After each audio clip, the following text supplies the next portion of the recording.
Hi friends, எல்லாருமே எப்படி இருக்கீங்க? நல்லா இருக்கீங்களா? நாங்கள் தான் உங்கள் எம்கே விலாக்ஸ் கடை. இன்றைக்கி என்ன வீடியோ பார்க்க போகிறீங்கன்னு பார்த்தீங்கன்னா, சண்டே விலாக் தான் பார்க்க போகிறீங்க. இன்றைக்கி வந்து பார்த்தீங்கன்னா, நான் காலையில் டிஃபன் செய்யலைங்க. அவர் வந்து கடையிலே வாங்கிட்டு வந்துட்டார். என்னென்ன வாங்கிட்டு வந்துருக்காருன்னு பார்த்தீங்கன்னா, இட்லி, அதுக்கப்புறம் பொங்கல், அதுக்கப்புறம் பார்த்தீங்கன்னா உளுத்த வடை, கார சட்னி, சாம்பார், அப்புறம் தேங்காய் சட்னிங்க. ஏன் நான் காலையில் டிஃபன் செய்யலை அப்படின்னு பார்த்தீங்கன்னா, எங்களுக்கு வந்து தண்ணி வந்து 5 நாளுக்கு ஒருக்கா தான் வருங்க, பஞ்சாயத்து தண்ணி. அதனால் வந்து பார்த்திங்கன்னா துணியெல்லாம் இருந்தது, துணி துவைச்சிட்டு அதுக்கப்புறம் தண்ணியெல்லாம் பிடிச்சி வச்சுட்டு சமைக்கிறதுக்கு லேட் ஆயிடும் காலையில் டிஃபன் செய்கிறதுக்கு. அதனால் வந்து வாங்கிட்டு வந்துட்டார். இப்போ பார்த்தீங்கன்னா மதியத்துக்கு எடுத்துகிட்டு வந்திருக்காரு. என்ன எடுத்துகிட்டு வந்தாருன்னு பார்த்தீங்கன்னா, சிக்கன் கிராஸ் கோழி 1 கிலோ எடுத்துகிட்டு வந்துருக்காரு. அப்புறம் பார்த்தீங்கன்னா பிராய்லர் கோழி 1/2 கிலோ எடுத்து வந்துருக்காரு. இதை வந்து மதியத்துக்கு சமைக்கணும். சாப்பிட்டு மெதுவாக சமைக்க ஆரம்பிக்கணும். பிரியாணி செஞ்சுட்டு அதுக்கப்புறம் பார்த்தீங்கன்னா அந்த கறியை வந்து கிரேவி செய்யலான்னு இருக்கேன். ஆமாம், அந்த ஹாலில் என்ன அப்படி கொட்டி விட்டுங்க அந்த மளிகை சாமான்கிட்ட?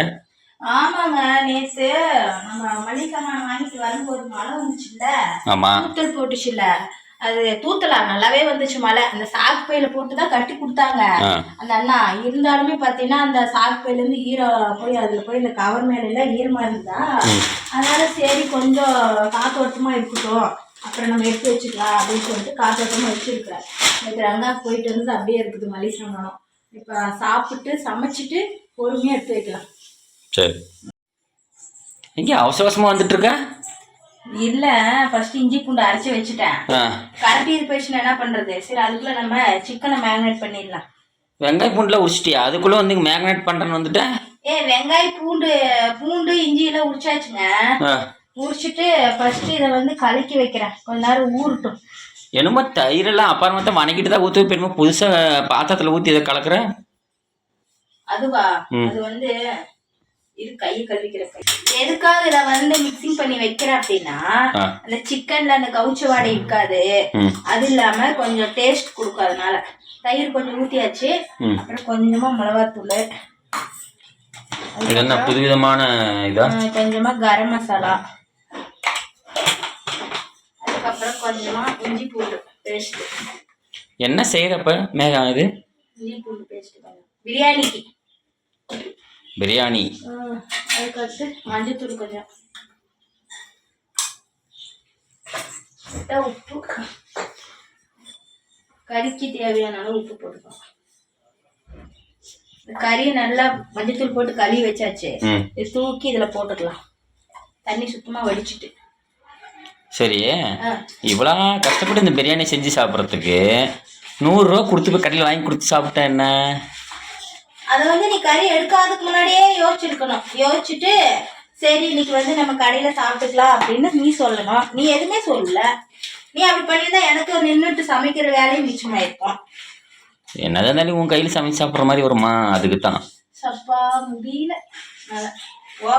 அவ்வளோதான், இப்படி மேக்னேட் பண்ணி வச்சாச்சு. இது வந்து ஒரு மணி நேரம் ஊருக்கு. நான் வெங்காயம் எல்லாம் கட் பண்ணி சாப்பாடு இது தாளிக்கிறப்ப கறி தூக்கி போடுற வரைக்கும் அது ஊருக்கு. மேக்னேட் பண்ணி வச்சாச்சுங்க. போயிட்டு நான் வெங்காயத்தை கட் பண்ணி அப்புறம் இது புதினா இதெல்லாம் கட் பண்ணி வச்சுட்டு அப்புறம் தாளிக்கிறதுக்கு வரணும். இப்பதான் வெங்காயம் எல்லாம் கட் பண்ணிட்டுன்னு சொன்னேன், இப்போ திரும்ப போறேன். ஐயோ, இஞ்சி பூண்டு உரிச்சு அரைச்சு வச்சேன், வெங்காயம் உரிச்சு வச்சேன். அது யார் கட் பண்ணுவா? கட் பண்ண தேவையில்லையா? சரி சரி, போய் கட் பண்ணு. அவ்வளோதான், எல்லாம் ரெடி பண்ணிட்டேங்க. இப்படி வெங்காயம் இருக்க போய் 1/2 மணி நேரம் கழிச்சு ரெடி பண்ணிக்கிறியா? இல்லை, அவ்வளோதான், ரெடி ஆயிடுச்சு. பார்த்தீங்கன்னா என்னென்ன எடுத்து வச்சிருக்கேன்னா, சோம்பு கொஞ்சம், ஏலக்காய், இது மராட்டி மொக்கு, பிரியாணி இலை, அப்புறம் அன்னாச்சி பூவு, கிராம்பு, பட்டை. இதுதான் மராட்டி மொக்கு. இது பேர் அது எனக்கு மறந்து போயிருது, அதுக்கா ரோஜா பூ. அவ்வளோதான். அப்புறம் பெரிய வெங்காயம், பச்சை மிளகா, அப்புறம் இதில் வந்து நம்ம ஒரு பேஸ்ட் அரைக்க போகிறோம். புதினா தலை கொஞ்சம், கொத்தமல்லி தலை கொஞ்சம், ஒரு 4-5 சின்ன வெங்காயம், அப்புறம் ஒரு 2 பச்சை மிளகா, அப்புறம் இஞ்சி பூண்டு பேஸ்ட்டு. இஞ்சி பூண்டு பேஸ்டியா வெள்ளையா இருக்கு இன்னைக்கு? இஞ்சி பூண்டு பேஸ்ட் வெள்ளையா தான் இருக்கு. வெள்ளையா தான் இருக்காது, லைட்டா மஞ்சள்ல வரும்ல. எல்லாம் ஒண்ணுதான். ஃப்ரெஷ்ஷா அரைச்சா அப்படிதான் இருக்குங்க. கடையில் வாங்குறதா அந்த மாதிரி கலர்ஸ் வரும். எல்லாம் ஊற்றிட்டு நெய் கொஞ்சம், நெய் ஃப்ரிட்ஜில் வச்சுனா பாருங்க கெட்டியாகி போச்சு. பின்ன மழை பெய்யறப்ப ஃப்ரிட்ஜில் வச்சா இவ்வளோ கெட்டியாக தான் ஆகும், பின்ன வேற என்ன ஆகும்?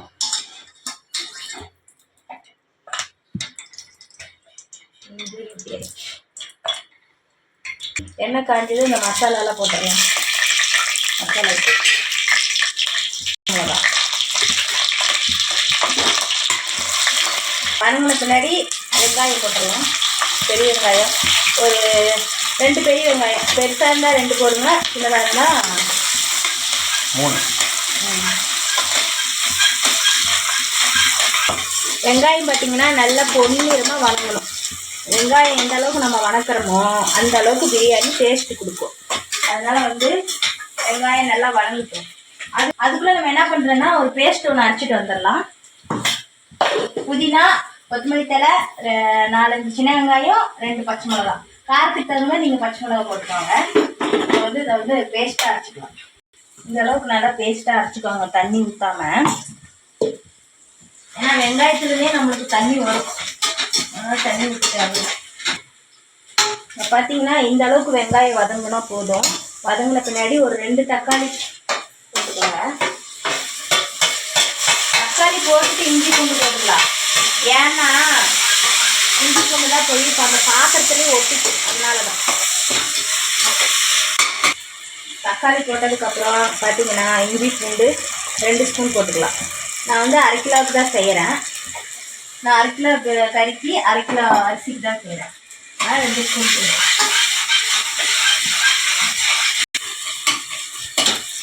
தக்காளி இந்த அளவுக்கு நல்லா மசிக்கிடணும்.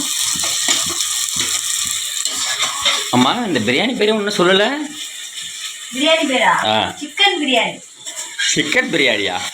என்னமோ தலைப்பாக்கட்டு பிரியாணி செய்கிற மாதிரி பேசியிருந்தா செய்யலாம்னு நினைச்சேன். பட்டை, கிராம்பு, இந்த மசாலா ஐட்டம்லாம் இருக்குல்ல, அதெல்லாம் வறுத்து எண்ணெய் ஊற்றாம வறுத்து அரைச்சி போட்டாங்கன்னா தலைப்பாக்கட்டு பிரியாணி. வறுக்காம அப்படியே போட்டா அது chicken biryani, normal chicken biryani. அவ்வளோதான் பிரியாணி.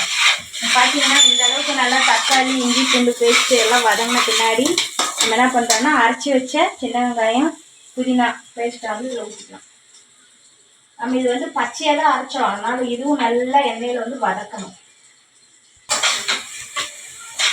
பார்த்தீங்கன்னா நல்லா சிம்மில் வச்சு வதங்கணும். அது வதங்குறதுக்கு லைட்டாக உப்பு போட்டுக்கலாம்.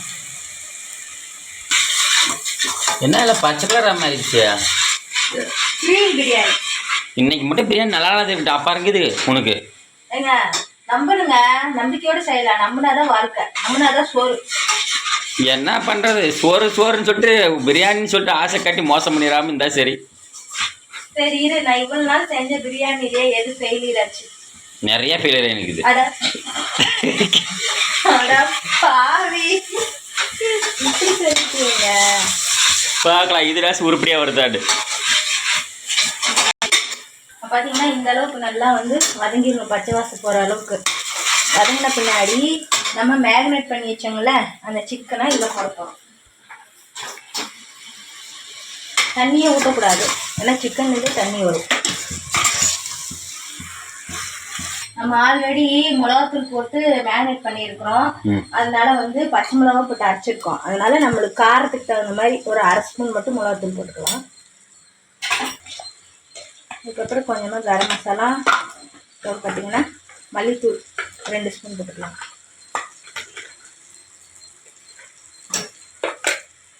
மல்லித்தூள் கொஞ்சம், நான் கலர் பொடி போட மாட்டேன், அதனால மல்லித்தூள் போட்டுக்கலாம். இந்த ஜிலேபி பவுடர் இருக்குல்ல, அது நான் போட மாட்டேன். ஆனால் ஜிலேபி பவுடர் சேர்க்காமே பிரியாணி செம்ம கலர் சூப்பராக வருமே. அது எப்படி? நம்ம வதங்குற இடத்துல தான் வருங்க, மசாலாலாம் போட்டு வதக்குறல அதுலேயே கலர் கொண்டு வந்துடலாம். சரி சரி. ஆமாம் எல்லா பொடியும் போட்டேன், ஆனால் தயிர் ஊற்றவே இல்லை இதில். அதுலங்க நம்ம சிக்கனு போட்டு கலக்கி வச்சோங்கள, தயிர் ஊற்றி தானே கலக்கி வச்சோம், அதனால அதே போதும். அதே போதுமா? சரி. தயிர் நிறைய ஊற்றினா தயிர் சாப்பாடு ஆயிடும், சிக்கன் பிரியாணி ஆகாது. தயிர் சாப்பாடு ஆயிடும், பரவாயில்லையா? சார் இந்த அளவுக்கு நல்லா ஃப்ரை ஆகணும் இந்த மசாலாவோட இந்த சிக்கன். நல்லா ஃப்ரை பண்ணிட்டு அப்புறமா தண்ணி ஊற்றணும். கறி நல்லா வதங்கிடுச்சு. இப்போ பார்த்தீங்கன்னா நம்ம தண்ணி ஊற்ற போகிறோம். இந்த 1 டம்ளர் அரிசி போட்டேன், 1 டம்ளருக்கு 2 டம்ளர் தண்ணி ஊற்றேன்.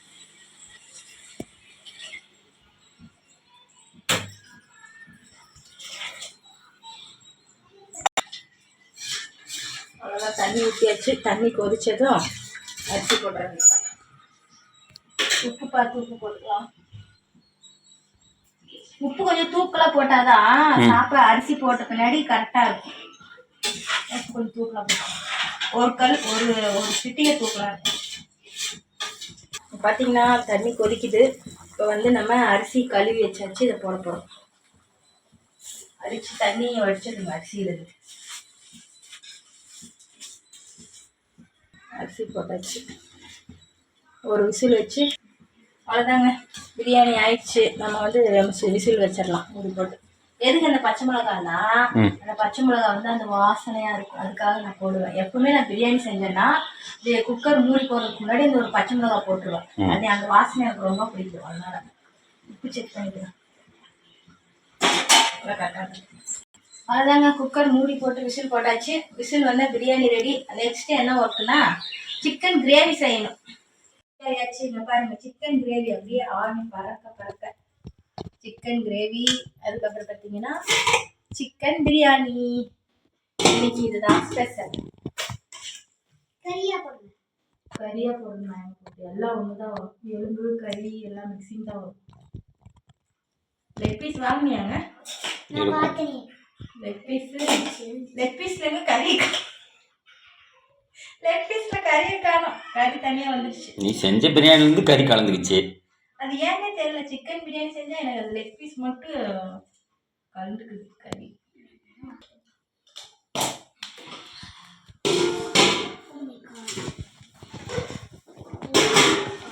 சாப்பிட்டு பார்த்துட்டு சொல்லுமா எப்படி இருக்கணும் இல்லையா?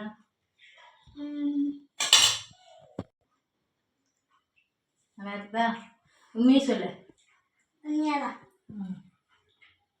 நான் சாப்பிட்டு பார்க்குறேன்.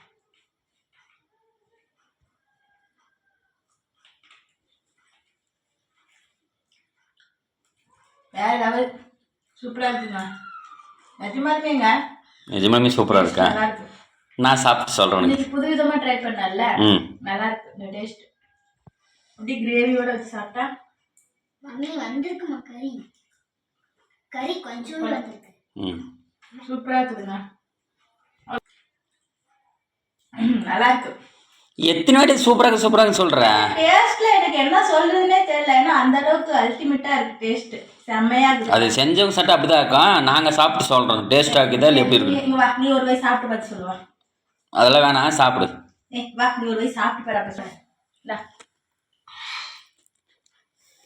எப்படி இருக்குது? நல்லா இருக்கு. நல்லா இருக்குல்ல? அவ்வளோதான் ஃப்ரெண்ட்ஸ், நம்ம வீட்டில் சண்டே சமையல் இதுதான். உங்கள் வீட்டில் என்ன சமையல் சொல்லிட்டு கமெண்ட் பாக்ஸில் கமெண்ட் பண்ணுங்கள். நம்ம வீடியோஸ்லாம் பிடிச்சிருந்தா லைக் பண்ணுங்கள், மறக்காமல் ஷேர் பண்ணுங்கள், மறக்காமல் சப்ஸ்கிரைப் பண்ணுங்கள் ஃப்ரெண்ட்ஸ். Bye friends. வாங்க எல்லாரும் சாப்பிடலாம்.